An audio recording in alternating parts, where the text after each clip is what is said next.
अध्याय 17 क्षमताएं। लियोनेल एक जगह पर जम गया।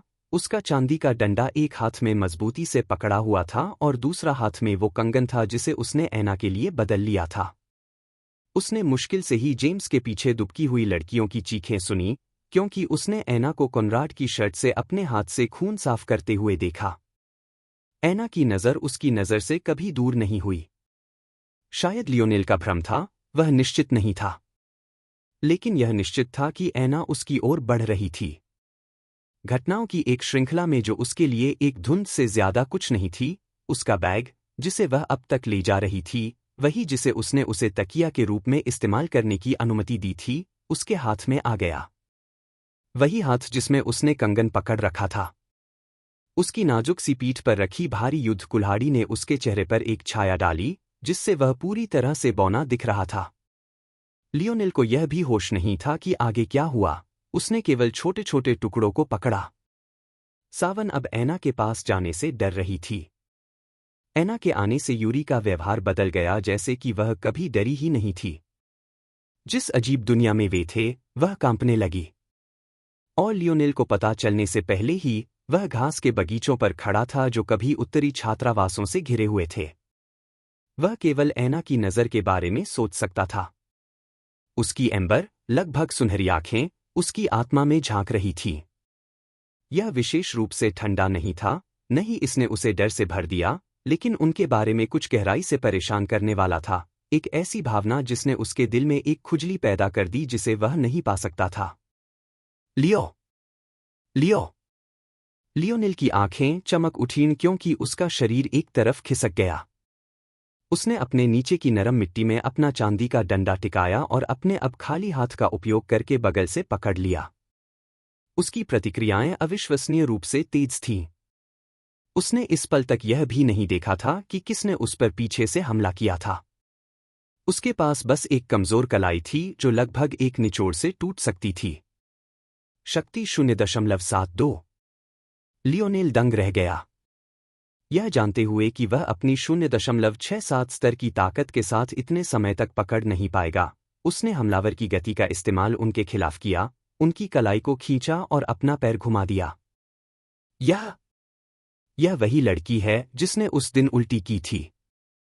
लियोनेल की सफेद पुतली वाली अंडरक्लासमैन हवा में घूम गई और एक जोरदार धमाके के साथ अपनी पीठ के बल गिर गई। जेम्स, जो लियोनेल को बुला रहा था, सदमे में पलक झपकाए इससे पहले कि वह कड़वी मुस्कान दे। ऐसा लग रहा था कि उसके सबसे अच्छे दोस्त ने भी काफी सुधार किया था। वास्तव में लियोनेल अभी भी एक धुंध में भी कितने सतर्क थे, इस बात से उन्हें लग रहा था कि लियोनेल ने उन सभी से ज्यादा पीड़ा सही है। फिर भी वह वापस आने पर किसी तरह अपने चेहरे पर एक उज्ज्वल मुस्कान रखने में कामयाब रहा, केवल उसी घटना के कारण अपनी मुस्कान खोने के लिए जिसने जेम्स को भी चौंका दिया। उसे वास्तव में नहीं पता था कि लियोनेल को कैसे सांत्वना दी जाए। लियोनेल बहुत नरम है। वह कैसे उस लड़की का सामना कर पाएगा जिसका उसने 5 साल से पीछा किया है। जेम्स ने आह भरी। हम यहां नहीं रह सकते। लियोनेल ने आखिरकार खुद को अपने सुस्ती से बाहर निकाला। वह जानता था कि यह उदास होने का समय नहीं था। अपनी चांदी की छड़ी को पकड़कर उसने इसे अपनी अंडरक्लासमैन की छाती पर दबाया, अपनी ताकत का उपयोग करके उसे अपनी अश्लील ताकत का उपयोग करने से रोका। चारों ओर एक त्वरित नज़र के साथ वह स्थिति समझ गया। सौभाग्य से उन महीनों में जब वे चले गए थे, सफेद पुतली वाले उत्परिवर्ती तितर-बितर हो गए थे। लेकिन लियोनेल की इंद्रियों के साथ वह उनमें से कई को इस तरह से पहुंचते हुए सुन सकता था जैसे कि वे उनके स्थान को समझ सकते हों। लियोनेल ने अपने आसपास के लोगों की संख्या गिनी। जब उसने महसूस किया कि संख्या जितनी होनी चाहिए थी उससे कहीं कम है, तो उसे अचानक दर्द हुआ। ज़ेवियर! वो? जेम्स का जबड़ा भिंच गया। मैं उसके साथ, मिलान और जोएल के साथ उपायामी क्षेत्र में प्रवेश किया। ज़ेवियर नहीं बच पाया। लियोनेल का दिल बहुत देर तक अनियमित रूप से धड़कता रहा इससे पहले कि वह उसे रोकने में कामयाब रहा। शुरुआत में उनमें से 30 से अधिक थे, लेकिन अब केवल 12 ही बचे थे। वास्तव में उसे लगा कि यह केवल भाग्य ही था जिसने उनमें से अधिकांश को एक क्षेत्र में जीवित रहने की अनुमति दी। उसकी चांदी की छड़ी के बट के नीचे शैतानी संघर्ष ने लियोनेल का ध्यान खींचा, जिससे वह भौहें सिकोड़ने लगा। इससे पहले कि वह प्रतिक्रिया कर पाता, एक उड़ता हुआ खंजर उसके और जेम्स के बीच से होता हुआ लड़की के गले में जा घुसा। लियोनेल ने उदास चेहरे के साथ देखा क्योंकि लड़की की जान जा रही थी। उसकी आंखें यूरी की आंखों से मिली। वह एना के बगल में अपने हाथ को ऊपर उठाए खड़ी थी, उसका भाव उदासीन था जैसे कि कुछ भी नहीं हुआ था। एना की नज़र उदासीन थी, लेकिन यूरी की लगभग छेड़ने वाली अभिव्यक्ति थी। यह वह तरह का रूप था जिसने लियोनेल की भौहों को गहरा कर दिया। तुम क्या कर रही हो? लियोनेल ने पूछा। ताकत 0.99। यूरी लियोनेल के स्वर से एक पल के लिए हैरान दिखी। शायद इसलिए कि उसने महसूस किया कि उसने जो किया वह स्वाभाविक था, या शायद इसलिए कि उसे नहीं लगता था कि लियोनेल में ऐसी उग्र नज़र है। यह स्पष्ट था कि वह उसके साथ सीनियर क्लासे में नहीं थी, अन्यथा उसके मन में ऐसी भोली सोच कभी नहीं आती। केवल कारण यह था कि लियोनेल का प्रभावशाली आभा अभी तक लागू नहीं हुआ था क्योंकि वह हत्या के पीछे अपनी इच्छा नहीं रख सकता था। लेकिन जब उसकी सहज क्रोध की बात आई, तो इसे रोकने वाला कोई नहीं था। यूरी ठीक हो गई, उसका भाव एक तटस्थ नज़र में बदल गया, जो लगभग कहता था, बस इंतजार करो। एक पल बाद लियोनेल के नीचे मृत पड़ी लड़की चमकने लगी और रोशनी की किरणों में बदल गई जो यूरी में समा गई। लियोनेल ने अपने दोस्तों के आंकड़ों को स्कैन नहीं किया था क्योंकि यह एक वृत्ति थी जो उसने दुश्मनों के लिए आरक्षित की थी। लेकिन वह थोड़ा महसूस कर सकता था कि यूरी की ताकत में एक छोटा सा अंश सुधार हुआ था। लियोनेल के लिए यह बहुत छोटा अंश था, लेकिन वह इसे अस्पष्ट रूप से महसूस कर सकता था। कारण यह है कि उसने अपने आंकड़ों को केवल 2 महत्वपूर्ण अंकों तक सीमित रखा, क्योंकि उसकी इंद्रियां अभी तक इसे आगे तोड़ने के लिए पर्याप्त तेज नहीं थीं। अगर उसे अनुमान लगाना होता, तो यूरी का सुधार 0.0001 और 0.0001 के बीच कहीं होता। मिस एना का मानना है कि ऐसे खतरनाक माहौल में हम मिलकर काम करें, इसलिए आपके सवाल से नाराज होने के बजाय मैं आपको समझाऊंगी। इन सफ़ेद पुतली वाले लोगों को इनवैलिड्स कहा जाता है। ये वे लोग हैं जो जागने के दौरान अपनी क्षमताओं से खाए गए थे, उनसे जुड़ने में विफल रहे थे। नतीजतन उन्होंने अपनी चेतना खो दी है और वृत्ति का एक मानव रूपी द्रव्यमान बन गए हैं। यदि वे हम में से उन लोगों को निगल लेते हैं जो सफल हुए, तो उनके पास विकसित होने और अपनी चेतना को वापस पाने का मौका है। उन्होंने हमें पहले उप-आयामी क्षेत्र में प्रवेश करने की अनुमति दी, क्योंकि यह उनके हित में है कि हम मजबूत हों। वे हमें सुअरों की तरह मोटा कर रहे थे। हालांकि वे अब अनिवार्य रूप से ऊर्जा का एक बंडल हैं। इसलिए उन्हें मारकर हम भी मजबूत हो सकते हैं। वह इनवैलिड सिगरेट इनवैलिड था। यह प्रभावशाली है कि आप उसे इतनी आसानी से संभालने में सक्षम थे। आप एक कार्यशील संबंध बनाने के लायक हैं। क्या आपके कोई और प्रश्न हैं? लियोनेल की नज़र सुस्त हो गई। कोई इसे देख नहीं सकता था, लेकिन उसके दाहिने हाथ की नसें गुस्से से भरे सांपों की तरह उभरी हुई थीं क्योंकि उसने अपनी हथेली में कंगन को जकड़ लिया था। उसकी अंधेरी नज़र में कुछ असाधारण खतरनाक था। मिस एना। क्या वो? लियोनेल ने अपनी आंखें बंद कर लीं। बधाई हो। अचानक बीपिंग जो उन सभी के दिमाग में भर गई, ने तनावपूर्ण माहौल को पूरी तरह से बाधित कर दिया। आप सभी इस पहले परीक्षण को पार करने में सफल रहे हैं। हालांकि कई गिर गए हैं, लेकिन आपको हमारे आरोहण साम्राज्य के सच्चे स्तंभ माना जा सकता है। हालांकि सावधान रहें। सब कुछ सुरक्षित नहीं है। ये सफ़ेद पुतली वाले व्यक्ति कभी आपके मित्र और परिवार रहे होंगे, लेकिन अभी उनकी एकमात्र वृत्ति आपको निगलना है। उन्हें अमान्य के रूप में जाना जाता है। हालांकि वे उसी रूप में दिखाई देते हैं जो वे कभी जीवित थे, वे अब पदार्थ के साथ ऊर्जा से थोड़े अधिक हैं। अमान्य आपके उप-आयामी क्षेत्र के समान ग्रेडिंग प्रणाली का पालन करते हैं, F ग्रेड से लेकर SSS ग्रेड तक। सावधान रहें और सुरक्षित रहें। अभी हमारे साम्राज्य का अगला लक्ष्य आप नायकों को एक साथ इकट्ठा करना है। आपकी कलाई घड़ियां आपके क्षेत्र में निकटतम शक्ति केंद्र की ओर इशारा करेंगी। कृपया जितनी जल्दी हो सके और सुरक्षित रूप से वहां जाएं ताकि आप ठीक से पंजीकृत हो सकें। ऐसा करने में विफल रहने वालों को आरोहण साम्राज्य का दुश्मन माना जाएगा। आवाज अब यांत्रिक नहीं थी। वास्तव में यह स्पष्ट रूप से मानवीय थी। लियोनेल ने पहले भी यही आवाज सुनी थी। वास्तव में कई बार। यह आरोहण साम्राज्य के सम्राट गेरवाइस फॉक्स की थी। वे चाहते हैं कि हम पंजीकरण करें। उन्हें इसकी आवश्यकता क्यों होगी? क्या वे पहले से ही हमारी निगरानी नहीं कर सकते? जब तक। लियोनेल की आंखें चमक उठीं, एक अचानक एहसास उस पर हावी हो गया।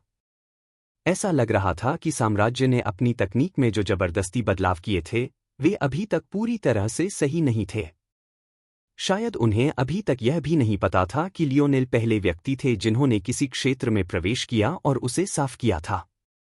जैसा कि अपेक्षित था, उनके महान सम्राट ने उन्हें जो कुछ भी छोड़ा, वह वास्तविक मानचित्र नहीं था, बल्कि केवल एक दिशा की ओर इशारा किया गया था, ठीक उसी तरह जैसे उप-आयामी क्षेत्रों के लिए लियोनेल के पास टियर 4 ब्लैक डिटेक्टर था। आरोहण साम्राज्य हमेशा से मानचित्रों को वितरित करने के बारे में बहुत संवेदनशील रहा है। एक बार घोषणा समाप्त हो जाने के बाद लियोनेल ने यूरी और एना की ओर वापस देखा। हालांकि इस बार उसने यूरी को एक नज़र भी नहीं दी। यदि आप मेरे साथ काम करना चाहती हैं, तो हम जिन आदेशों का पालन करते हैं वे मेरे हैं। क्या हम इस बात पर स्पष्ट हैं? यूरी ने भौहें सिकोड़ी और ऐसा लग रहा था कि वह जवाब देना चाहती है, लेकिन एना के नाजुक हाथ ने उसे रोक दिया। हाँ, इसमें कोई समस्या नहीं है।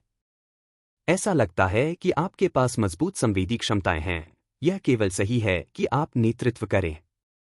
लियोनेल ने बहुत कम बार एना को बोलते हुए सुना था, लेकिन उसकी आवाज उतनी ही दिव्य थी जितनी उसे याद थी। वह अभी भी उसकी हरकतों पर विश्वास नहीं कर पा रहा था। वह उस लड़की को कैसे पसंद कर सकता था जो इतनी लापरवाही से जान की परवाह करती थी? वह अच्छी तरह जानता था कि कॉनराड ने क्या किया था। शायद कुछ लोगों के लिए वह मौत का हकदार था, लेकिन लियोनेल को उस सीमा को पार करने में मुश्किल हो रही थी। शायद इसके लिए वह पाखंडी था, लेकिन उसे ऐसा ही लग रहा था। इन शब्दों को सुनकर लियोनेल ने कंगन को अपनी फटी पतलून की जेबों में डाल दिया। उसने जवाब दिए बिना अपना शरीर घुमा लिया। ठीक हो, लियो, जेम्स ने उसके बगल में फुसफुसाया। मैं ठीक हूं, लियोनेल ने कड़वी मुस्कान के साथ कहा। मेरी चिंता मत करो। मुझे लगता है कि मैं पहले ही इससे भी बदतर स्थिति से गुजर चुका हूं। जेम्स ने उसके कंधे पर थपथपाया और ज्यादा कुछ नहीं कहा। ठीक है, लियोनेल ने एक बार फिर अपनी आवाज उठाई। द इनवैलिड्स हमसे ज्यादा दूर नहीं है, लेकिन मुझे लगता है कि हमारे आगे बढ़ने से पहले मुझे आपकी क्षमताओं पर एक नज़र डालना जरूरी है। मेरी इंद्रियां तेज होने के रूप में वर्गीकृत की गई हैं, इसलिए मैं आपको यथासंभव अधिक से अधिक लड़ाइयों से बचते हुए बाहर निकालने की पूरी कोशिश करूंगा। जेम्स, जो लगभग हमेशा बिना किसी संकेत के भी लियोनेल को पढ़ने में सक्षम था, ने आगे बात की। मेरी और मिलान की क्षमताएं बहुत समान हैं, यही वजह है कि हम क्षेत्र में जीवित रहे। मिलान एक मजबूत ढाल बना सकता है जो विफल होने से पहले 10 सी ग्रेड हमलों और एक बी ग्रेड हमले को रोक सकता है। उसे बनाने में 3 सेकंड लगते हैं, और वह आराम करने की आवश्यकता से पहले कुल 3 बना सकता है। उसकी ताकत भी सामान्य स्तर से अधिक है।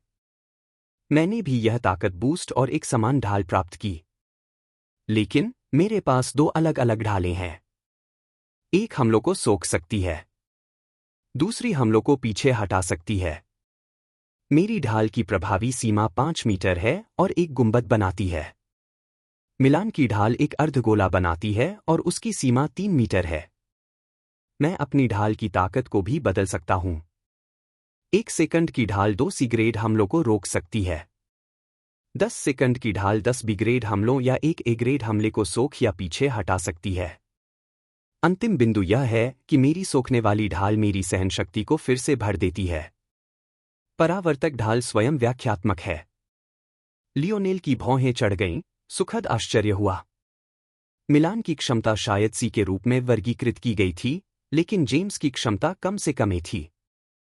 जैसा कि वह बता सकता था, मिलान की ताकत 0.59 थी, लेकिन जेम्स की 0.75 थी। अंतर बहुत बड़ा था। मिलान ने हंसी खुशी, हालांकि आत्मतिरस्कारपूर्वक, हंसा। ऐसा लगता है कि मैं तुलना में थोड़ा कम हूं। जेम्स मुस्कुराया, मिलान की गर्दन के चारों ओर अपनी बाह लपेटी और बड़े आदमी को एक नोजी दी। तुम अकेले नहीं हो, जोएल ने 2 मीटर से अधिक लंबा एक पोल आर्म उठाते हुए हंसते हुए कहा। मेरी क्षमता तीक्ष्णता से संबंधित है, मुझे लगता है।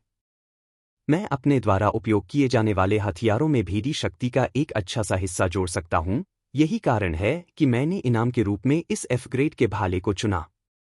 जोएल उनके रॉयल ब्लूज के लिए 3 स्टार लाइनबैकर था। उसकी त्वचा काली और दयालु भूरी आंखें थीं। लेकिन जब वह मैदान पर होता था, तो कई लोग उसे उसके क्रूर हिट के लिए हेड हंटर के रूप में बदनाम करते थे। लियोनेल बता सकता था कि जोएल का समन्वय आंकड़ा 0.65 था, निश्चित रूप से औसत से कहीं ऊपर। इसके साथ लियोनेल एक-एक करके सभी के पास गया, शांत होकर उनकी क्षमताओं को याद किया। अंत में वह यूरी और एना के पास पहुंचा। मेरी क्षमता थोड़ी टेलेकाइनेसिस के साथ निशानेबाजी से संबंधित है, यूरी ने शांत होकर समझाया। मैं अपने दिमाग से अपनी फेंकने वाली चाकुओं की सटीकता और ताकत में सुधार कर सकती हूं, और मैं उन्हें वापस भी ला सकती हूं। उसने पहले जो खंजर फेंका था, अभी भी घास में धंसा हुआ था, वह आज्ञाकारी रूप से उसके हाथ में वापस उड़ने से पहले कांप उठा। मिस एना की क्षमता उनकी शारीरिक क्षमताओं में समग्र घातीय वृद्धि है, चाहे वह गति, चपलता, प्रतिक्रियाएं और विशेष रूप से ताकत हो। ये ऐसे शब्द थे जिन पर लियोनेल को निश्चित रूप से कोई संदेह नहीं था। एना ब्राजिंगर। गति 0.85, चपलता 0.80, समन्वय 0.95, सहनशक्ति 0.95, प्रतिक्रियाएं 0.97।